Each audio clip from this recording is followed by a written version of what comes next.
ganda, grabe. Ito yung gusto ko, yung volume talaga pakak. Sobrang generous ng Babe Lash kasi nagpadala sila sa akin. Glue-free cluster lashes. 4 variants na to mga sis. And tamang-tama, lalabas kasi ako today. So, excited na akong i-try sila. So, ito yung mga variant na pinadala nila sa akin. BA01, BA02, BA06, and BA13. Honestly, di ko alam kung ano pipiliin ko kasi lahat sila maganda. Pero today, BA02 muna kasi gusto ko yung volume niya. Gusto ko din siyang i-try kung gaano siya katibay. So, ayan. What?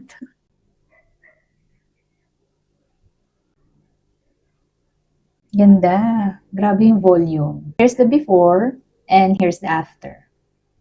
A02. Ang ganda, grabe. Ito yung gusto ko, yung volume talaga pakak. Si BA02, fluffy siya and ganyan yung volume niya.